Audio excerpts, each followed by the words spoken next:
स्वागत है आप सभी का। आप देख रहे हैं एनएमएफ न्यूज, आपके साथ मैं हूं नम्रता चौधरी। तमिलनाडु सरकार दावा कर रही है कि इकोनॉमी तमिलनाडु की बहुत तेजी से बढ़ रही है। दावा यह भी किया जा रहा है कई नेताओं द्वारा कि इकोनॉमी तो बढ़ ही रही है, साथ ही साथ जो कर्जा था तमिलनाडु के ऊपर वो भी हम धीरे धीरे चुका रहे हैं और इस राज्य को कर्जा मुक्त बना रहे हैं। अब चलिए, यहां तक तो ठीक था, लेकिन इस दावे की पोल कांग्रेस के ही नेता खोल रही है। बाकायदा ग्राफ शेयर कर रही हैं, ट्वीट कर रही हैं, कह रहे हैं कि कौन सा कर्जा उतर गया या कौन सी इकोनॉमी बढ़ रही है और ज्यादा गर्त में आप लोग जा रहे हैं।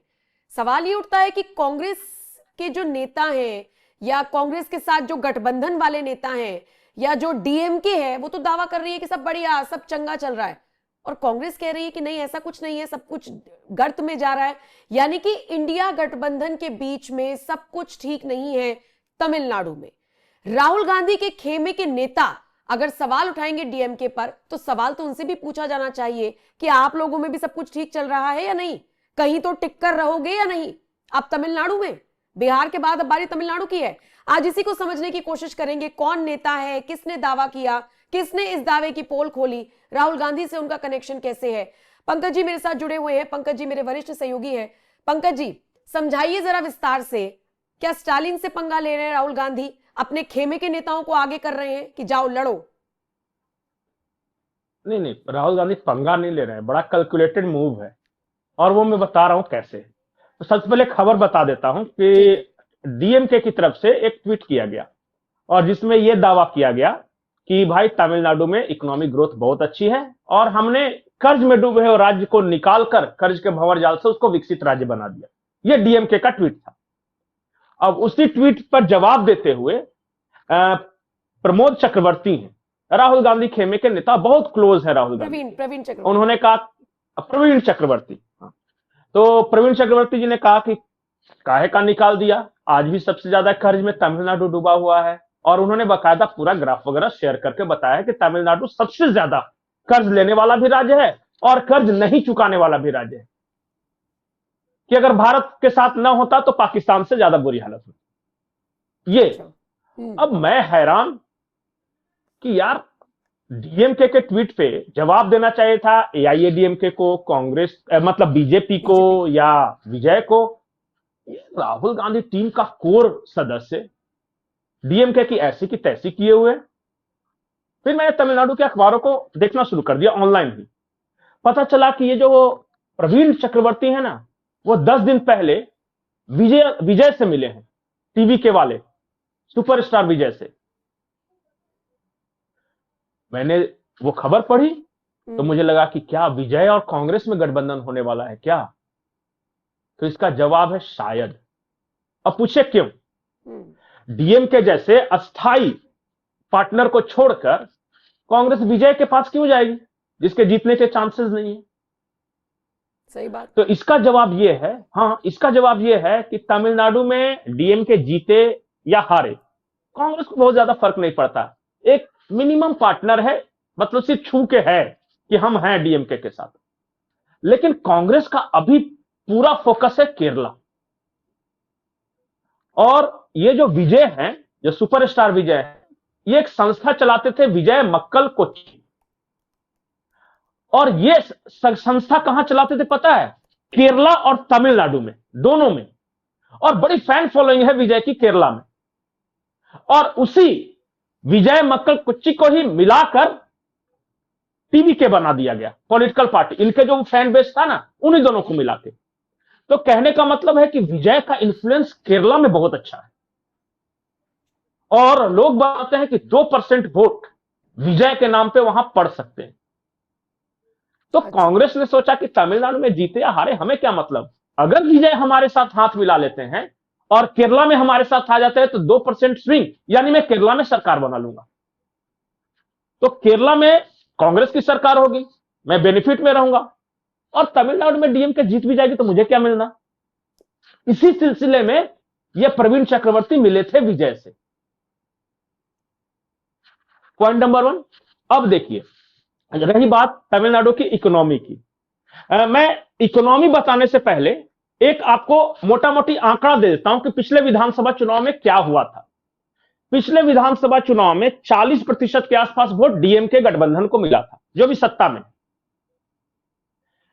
20% मिला है एआईएडीएमके को।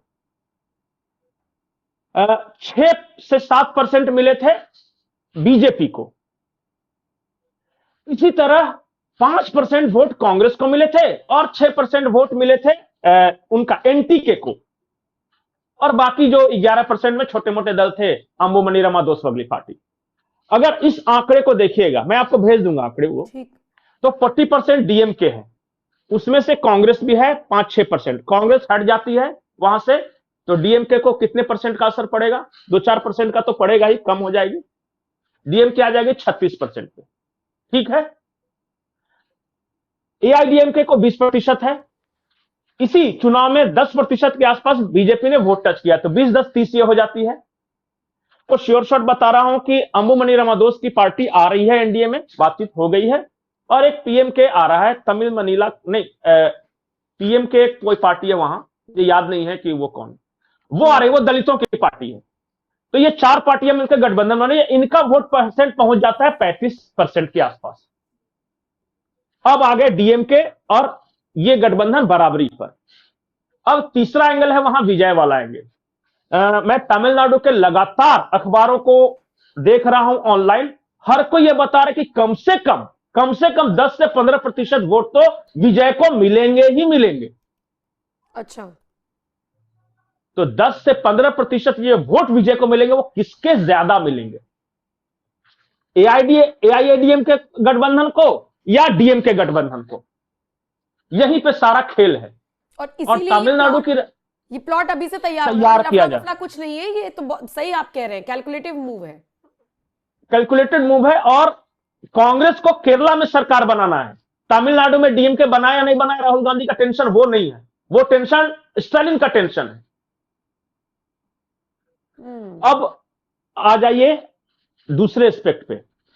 अभी तमिलनाडु की आप अखबार द हिंदू निकाल लीजिए, कोई भी वहां से निकल जाता है, डेक्कन हेराल्ड वगैरह सब पढ़ना शुरू कीजिए। वहां डॉक्टर्स का यूनियन सरकार के खिलाफ उतरा हुआ है, सरकारी कर्मचारियों का यूनियन सरकार के खिलाफ उतरा हुआ है। ये सब, इन सब का असर होगा। अब वो जो वोटर है वो विजय की तरफ जाएंगे या एआईएडीएमके बीजेपी गठबंधन की तरफ जाएंगे, ये मुझे नहीं पता। लेकिन एंटी इनकम्बेंसी जो फैक्टर मैं बोल रहा हूं वो है, और तमिलनाडु में हमेशा रहती है। तो जो लोग इसे एक केकवॉक समझ रहे हैं ना डीएमके के लिए, वो केकवॉक है नहीं।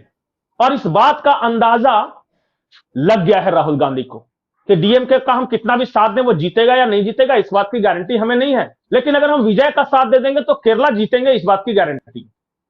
मूव किया है तमिलनाडु में, लेकिन उसका असर होगा केरल में विजय के जरिए। केरला में बहुत अच्छी फैन फॉलोइंग है विजय की। यह है राजनीति। अब आते हैं परफॉर्मेंस और इकोनॉमी पे। परफॉर्मेंस का हाल यह है कि डीएमके के 3 मंत्री भ्रष्टाचार में जेल में।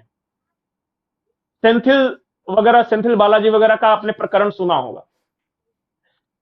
सच्चाई यह है कि वहां जब बारीक स्टडी कीजिएगा तो डीएमके फैमिली के अंदर, यानी करुणानिधि फैमिली के अंदर रिफ्ट है।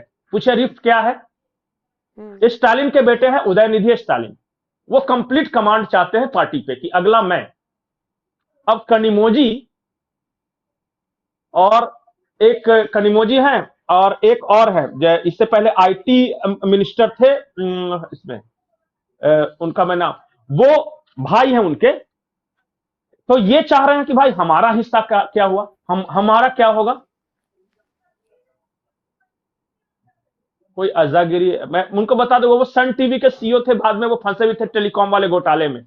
मैं एग्जैक्ट उनका नाम नहीं याद कर पा रहा हूं। तो कनिमोजी और उन दोनों ने कह दिया है कि यार स्टालिन और उसका बेटा उदयनिधि बनेगा तो हमारी तो खत्म हो गई। तो अंदर ही अंदर रिफ्ट भी है करुणानिधि फैमिली में। तो करुणानिधि फैमिली में रिफ्ट, एंटी इनकम्बेंसी, विजय फैक्टर और इनका यूनाइट होना, एनडीए की यूनाइट होना। तमिलनाडु में अगला विधानसभा चुनाव बहुत इंटरेस्टिंग होने जा रहा है और 1 से 2% वोट स्विंग को लेकर कुछ भी हो सकता है।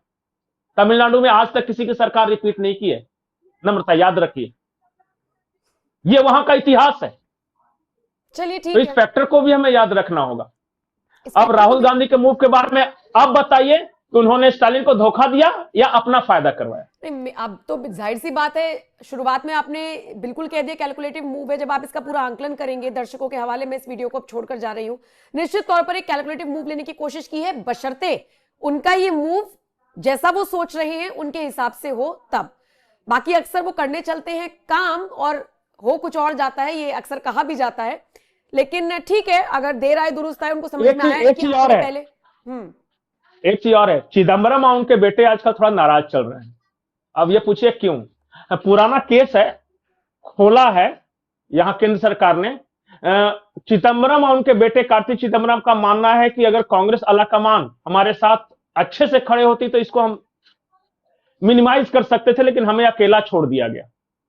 दोनों तमिलनाडु से ही। ठीक है, चिदम्बरम तो और ये नाराजगी बेटे वाला कार्ति फैक्टर भी चिदम्बरम। देखने वाली बात होगी, किसके साथ जाएगा किसके साथ नहीं। ठीक है पंकज जी, शुक्रिया मेरे साथ जुड़ने के लिए।